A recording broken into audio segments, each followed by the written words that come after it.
Hello guys, तो स्वागत है आपका हमारे यूट्यूब चैनल सौर विद्या में। गाइस, आज हम पढ़ने वाले हैं क्लास 11th का पॉलिटिकल साइंस का चैप्टर नंबर 1 है संविधान। इस चैप्टर का पार्ट 3 वीडियो हम आज पढ़ने वाले हैं। इससे पहले हमने पार्ट 1 और पार्ट 2 वीडियो पहले ही बनाकर अपने यूट्यूब चैनल में डाल रखा है। अगर आपने नहीं देखा है तो मैं ऊपर आई बटन पर या फिर नीचे डिस्क्रिप्शन बॉक्स में उन वीडियो का लिंक दे दूंगा, आप वहाँ जाकर देख सकते हैं। और गाइस, हमारा जो 11th क्लास का पॉलिटिकल साइंस है, इसका हम पूरा एक सीरीज तैयार कर रहे हैं और जो पूरा सीरीज है उसमें हमारा आज वीडियो नंबर 3 होने वाला है। यानी इससे पहले हमने 2 वीडियो बनाकर पहले यूट्यूब चैनल में डाल रखा है, जो कि इसी सेम चैप्टर का पार्ट 1 और पार्ट 2 है, तो उन्हें भी आप जरूर देखें। और जो आज हम पढ़ने वाले हैं पार्ट 3 में, वह हम क्या पढ़ेंगे? आज की इस वीडियो में हम पढ़ेंगे संशोधन के बारे में, यानी कि संविधान में कौन कौन से संशोधन किए गए और उनके क्या क्या प्रावधान रहे, इनके बारे में अच्छे से जानेंगे। तो एक बार फिर आपका स्वागत हमारे यूट्यूब चैनल सौर विद्या में। तो चलिए बिना कोई देरी के वीडियो को शुरू करते हैं। देखिए, सबसे पहले हम पढ़ते हैं भारतीय संविधान एक जीवन दस्तावेज, यानी कि जो हमारा भारत का संविधान है वह एक जीवन दस्तावेज है। जीवन मतलब एक जिंदगी जीने वाला दस्तावेज है। और हम भारतीय संविधान को एक जीवन दस्तावेज क्यों कहते हैं? क्योंकि जो हमारा भारतीय संविधान है इसमें परिस्थिति के अनुसार परिवर्तन किया जा सकता है, यानी कि हमारे संविधान के अंदर परिस्थिति के अकॉर्डिंग परिवर्तन किए जा सकते हैं। यानी जैसे जैसे टाइम बढ़ता है वैसे वैसे जो हमें आवश्यक लगते हैं उनको अपने संविधान में ऐड करते जाते हैं, यानी कि संविधान में संशोधन करते रहते हैं।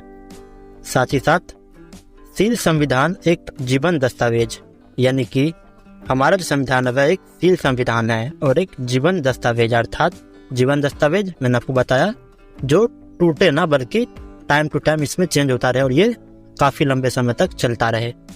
और आपको जान के हैरानी होगी कि जब से हमारा संविधान बना, यानी कब बना था, फाइनली हमारा संविधान बनकर तैयार हुआ था 1949 में, यानी कि 1949 से लेकर और अभी तक, यानी कि अभी क्या चल रहा है आपको पता होगा, 2023 अभी तक हमारा संविधान जो है वह पूरी तरह से कामयाब है और ये अभी तक पूरी तरह से टूटा नहीं, कभी भी ये पूरी तरह से बदला नहीं गया। यानी कि जो हमारा भारतीय संविधान है वह एक जीवंत दस्तावेज है। आगे देखिए, समय अनुसार परिवर्तन एवं गतिशील, यानी मैंने आपको बताया ऊपर में ही कि जो हमारा भारतीय संविधान है इसमें समय अनुसार परिवर्तन कर सकते हैं और ये एक गतिशील संविधान है, अर्थात जीवन दस्तावेज वाला संविधान है, जिंदगी जीने वाला संविधान है। अगला, आवश्यक अनुसार संशोधन संभव है, यानी कि आवश्यकता अनुसार जो हमारे संविधान में संशोधन किए जाना चाहिए वह हमारे संविधान के अंदर हो सकता है। संशोधन प्रावधान भी हमारे संविधान में दिए गए हैं। चलिए आगे देखते हैं।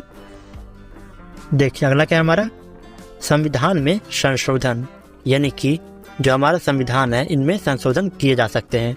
और ये पावर किसके पास होता है? संशोधन करने की पावर किसके पास होता है?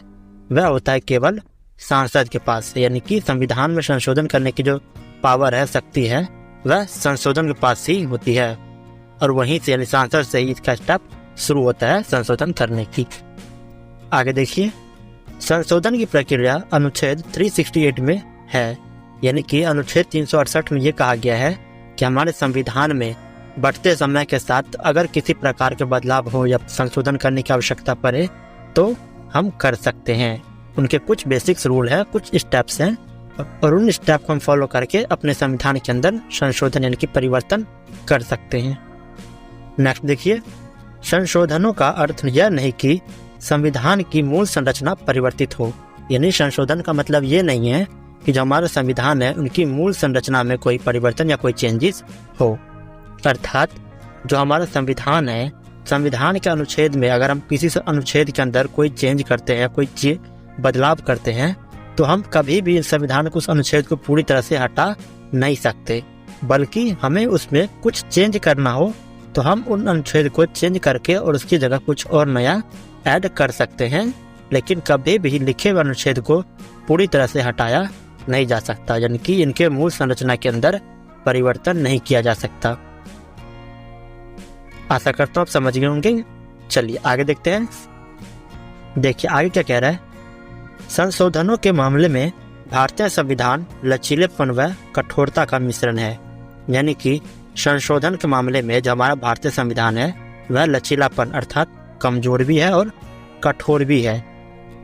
जितना हमारे भारतीय संविधान को परिवर्तन करना आसान है उतना ही मुश्किल भी है, यानी कि इन दोनों का ये मिश्रण है। आगे देखिए, संविधान में अब तक लगभग 105 संशोधन किए जा चुके हैं, यानी कि जो हमारा संविधान है इसके अंदर अब तक टोटल 105 संशोधन किए जा चुके हैं। 124वां संविधान संशोधन विधेयक पारित हुआ था, किस लिए? सामान्य वर्ग को 10% आरक्षण देने के लिए। यानी कि जो हमारा 124वां संविधान संशोधन हुआ था वह हुआ था सामान्य वर्ग के जो लोग थे, यानी कि आपने देखा होगा SC और OBC के लोग, उनको 10% आरक्षण देने के लिए हमारा 124वां संविधान संशोधन किया गया था। गाइस देखिए, यहाँ आप 124 और 105 को देखकर कंफ्यूज हो सकते हैं, यानी इन दोनों में देखिए फ़र्क क्या है। जो 124वां संविधान संशोधन था ये वो नंबर बताया गया है कि इतनी बार इनको कोशिश किया जा चुका है संविधान में संशोधन करने की, और जो हमारा लास्ट टाइम जो कोशिश किया गया था 124वां संविधान संशोधन वह पारित भी हुआ था, और वो क्या चीज़ था? वह था सामान्य वर्ग के लिए, यानी कि जो सामान्य वर्ग थे उनको आरक्षण देने के लिए 124वां संविधान संशोधन किया गया था। और ये जो हमारा दिया गया है 105 संविधान संशोधन, ये वो आंकड़ा है कि जो भारतीय संविधान है इनके अंदर 105 बार संविधान संशोधन किया जा चुका है, यानी 105 बार तो उनको चेंज किया जा चुका है और 124 बार परिवर्तन करने की कोशिश की गई है, बट ये नहीं कि हर बार संविधान में संशोधन हो ही जाए। ठीक है, तो ये वो आंकड़े हैं जितनी बार कोशिश की गई और ये वो आंकड़े हैं जितनी बार परिवर्तन किया गया। तो आशा करता हूँ आप समझ गए होंगे। चलिए आगे देखते हैं। देखिए अगला क्या है हमारा, संविधान संशोधन विधेयक के मामले में राष्ट्रपति को पुनर्विचार के लिए भेजने का अधिकार नहीं है। यानी जो हमारा संविधान संशोधन का मामला है, इस विधेयक को राष्ट्रपति के पास यह अधिकार नहीं है कि इनको पुनर्विचार करने के लिए वापस मंत्रियों के बीच में भेज दें। यानी कि जो हमारा पुनर्विचार, देखिए पुनर्विचार क्या होता है, पुनर्विचार की जो पावर है वह राष्ट्रपति के पास होता है। वे इस पावर का यूज करके किसी विधेयक या किसी भी कानून को बनने से पहले, देखिए जो कानून बनने से पहले का हमारा लिस्ट होता है, यानी कि पर्ची होता है जिसपे पूरा रूल्स लिखे गए होते हैं कि हमें ये परिवर्तन करना चाहिए या नहीं करना चाहिए, उनको हम कहते हैं विधेयक। यानी कि बनने से पहले जिसपे लिखा हुआ होता है उसको हम विधेयक कहते हैं। और जो विधेयक पारित हो जाता है संसद में, उनको हम क्या कहते हैं, उनको हम कह देते हैं कानून। ठीक है, यानी कि विधेयक पारित होने के बाद वह कानून बन जाता है, और जब तक वो कानून नहीं होता तब तक उनको हम कहते हैं विधेयक। तो जो हमारा संविधान संशोधन का विधेयक होता है जो संसद के अंदर घूम रहा होता है, वे जब पास होके, यानी कि संसद से पास होके और राष्ट्रपति के पास आते हैं, तो राष्ट्रपति के पास पुनर्विचार के लिए पावर नहीं होता। यानी कि संविधान संशोधन के विधेयक जो है उनके ऊपर राष्ट्रपति अपना पुनर्विचार वाला जो शक्ति है इनका उपयोग करके उन्हें वापस संसद के अंदर नहीं भेज सकता। यानी राष्ट्रपति के पास इसका कोई अधिकार नहीं होता कि वह संविधान संशोधन के विधेयक है उनको पुनर्विचार के लिए वापस संसद में भेजे। आशा करता हूँ आप समझ गए होंगे। चलिए आगे देखते हैं।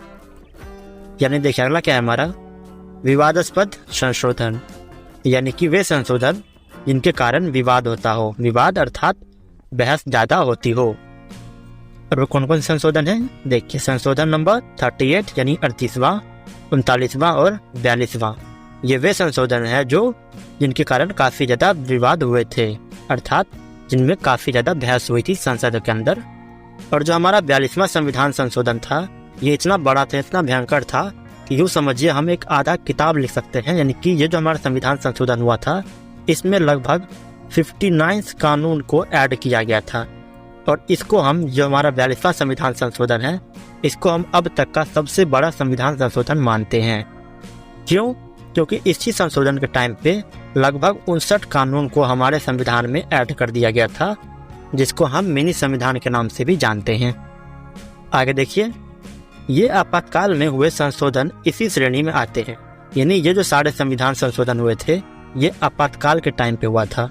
आपातकाल ये इंदिरा गांधी के सरकार टाइम पे इंदिरा गांधी ने क्या किया कि आपातकाल की घोषणा कर दी थी, और उनके पास आपातकाल की घोषणा करने के कारण काफी ज्यादा शक्ति आ गई और उनके खिलाफ कोई भी नेता नहीं बोल सकते थे।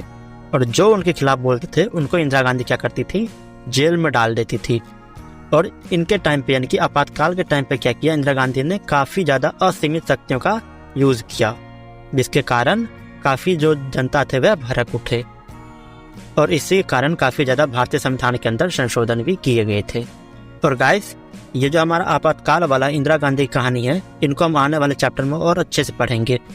तो अभी आप इतना समझ लीजिए, जो हमारा आपातकाल है वह इंदिरा गांधी के टाइम पे लगे थे और उन्हीं के टाइम पर ये सारे संविधान संशोधन किए गए थे। चलिए आगे देखते हैं। गाइस देखिए, अगला क्या है हमारा, अगला है संविधान की मूल संरचना का सिद्धांत।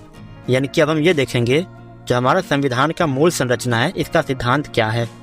देखिए क्या कह रहा है, यह सिद्धांत सर्वोच्च न्यायालय ने केशवानंद भारती मामले में 1973 में दिया था। यानी जो हमारा सिद्धांत है ये सर्वोच्च न्यायालय ने कब दिया, 1973 में। और कौन से केस के तहत, वह थे केशवानंद भारती। यानी इनके केस के टाइम पे ही जो हमारा यह सिद्धांत मिला था वह 1973 में सर्वोच्च न्यायालय ने दिया। और इसके तहत क्या था, इसके तहत ये था कि जो हमारे सर्वोच्च न्यायालय थे, इन्होंने संविधान संशोधन में कुछ लिमिट्स लगाया कि हम संविधान में कितनी बार संशोधन कर सकते हैं। साथ ही साथ ये भी कहा गया जो संशोधन है वह किस अनुच्छेद में या किस भाग में किया जा सकता है और किस में नहीं किया जा सकता। और उन्होंने ये भी कहा था कि जो अंतिम निर्णय लेना है वह कौन लेगा। तो देखिए क्या कह रहे हैं, संविधान में संशोधन करने की शक्तियों की सीमा निर्धारित हुई। यानी कि जो संविधान में संशोधन करने की जो शक्ति थी उनके ऊपर कुछ सीमा लगा दी गई, यानी कि उनके ऊपर कुछ अंकुश लगा दिया गया ताकि जो हमारे संविधान में वह संशोधन बार बार ना हो। यानी इनके ऊपर कुछ लिमिट्स लगा दिए गए। आगे देखिए क्या कह रहे हैं, देखिए दूसरा क्या बता रहे हैं, यह संविधान के विभिन्न भागों में संशोधन की अनुमति देती है। यानी जो हमारा ये केशवानंद भारती था, इनके केस के टाइम पे जो हमारा संविधान है, इनके कुछ भागों में अधिकार तो दिया कि हाँ इनमें संशोधन कर सकते हैं, लेकिन इनके कुछ सीमा लगा दी गई। यानी कि जो हमारा संविधान संशोधन करने वाले थे जो नेता, उनके ऊपर कुछ पाबंदी लगा दिया गया और वह अपने दायरे में रहकर ही संविधान में संशोधन कर सकते थे। नेक्स्ट देखिए, संविधान की मूल संरचना का उल्लंघन करने वाले किसी भी संशोधन के बारे में न्यायपालिका का फैसला अंतिम होगा। यानी कि जो संविधान का मूल संरचना है, इस टाइप का अगर कोई भी संशोधन हो रहा है जिससे संविधान की मूल संरचना में कोई बाधा उत्पन्न हो, उल्लंघन हो, तो इसका लास्ट फैसला कौन लेगा, वह लास्ट फैसला लेने का अधिकार केवल न्यायपालिका के पास ही होगा। तो गाइस, आशा करता हूँ कि चैप्टर समझ आया होगा। इसी के साथ साथ आपका पूरा चैप्टर कंप्लीट होता है। चलिए अब इस वीडियो में कुछ क्वेश्चन आंसर देख लेते हैं। देखिए पहला क्वेश्चन क्या है, संविधान संशोधन की प्रक्रिया किस अनुच्छेद में दिया गया है।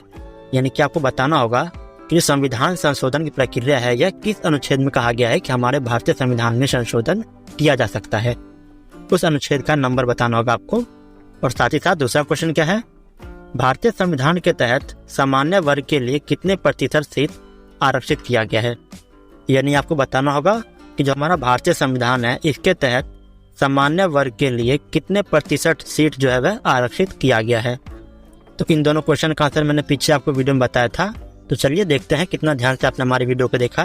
अगर आपको इन दोनों क्वेश्चन का आंसर पता है तो आप नीचे में कमेंट सेक्शन में हमें कमेंट करके बताएं कि इन दोनों क्वेश्चन का आंसर क्या होगा।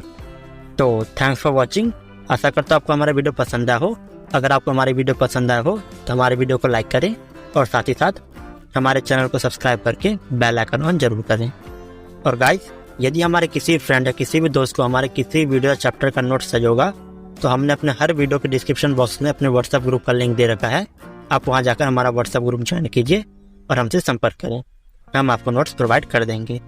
तो मिलते हैं किसी और न्यू वीडियो में, तब तक के लिए नमस्कार।